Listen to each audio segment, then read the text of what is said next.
मनोश्री पाठक बातमीपत्रात आपलं स्वागत। आता आढावा घेणार आहोत वेगवेगळ्या क्षेत्रातल्या महत्त्वाच्या 9 बातम्यांच्या। सुरुवातीला राजकीय बातम्या।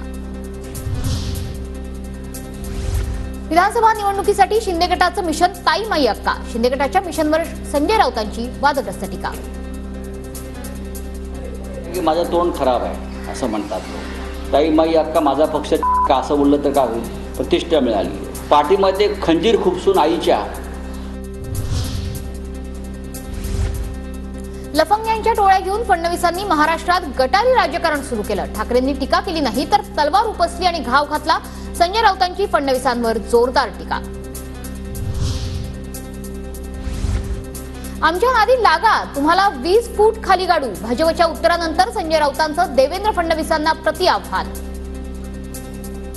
या ना तुम्ही, आम्ही तुम्हाला आव्हान देतो आमच्या नादाला लागा म्हणून। नाही आम्ही त्यांना 20 फूट खाली गाडलं या कपटी लोकांना तर शिवसेनेचं नाव सांगणार नाही। उद्धव ठाकरेंच्या टीकेला योग्य वेळी उत्तर देणार फडणवीसांची प्रतिक्रिया। उद्धव ठाकरेंनी मोदी, शिंदे आणि फडणवीसांवर टीका केली होती।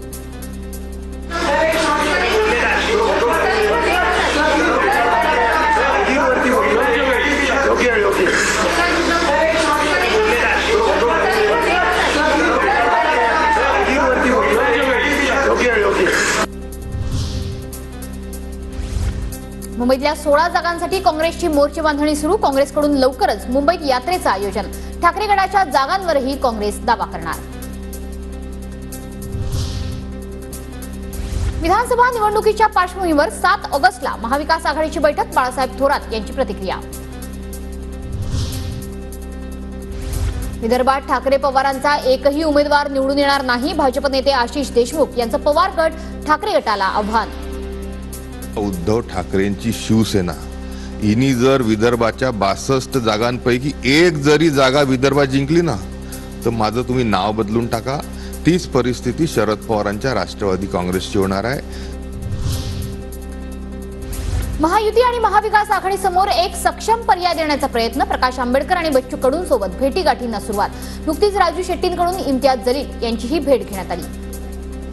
सगळ्या महाराष्ट्रातल्या छोट्या मोठ्या पक्षांना, चळवळीची पार्श्वभूमी असणारे सामाजिक संघटना या सगळ्यांना एकत्रित करून एक सक्षम पर्याय महाविकास आघाडी आणि महायुतीला देण्याचा प्रयत्न करतोय। या संदर्भातली आमची चर्चा झाली। असा निष्कर्ष किंवा निर्णयापर्यंत आम्ही आलो नाही, परंतु अशा गप्पा झाल्या। महसूल मंत्री राधाकृष्ण विखे पाटलांनी अजित पवारांवर कुरघोडी केल्याची चर्चा। पुणे जिल्ह्यातील महसूल कार्यालयांच्या अचानक तपासणीचा आदेश। 16 ऑगस्ट पासून केली जाणार तपासणी।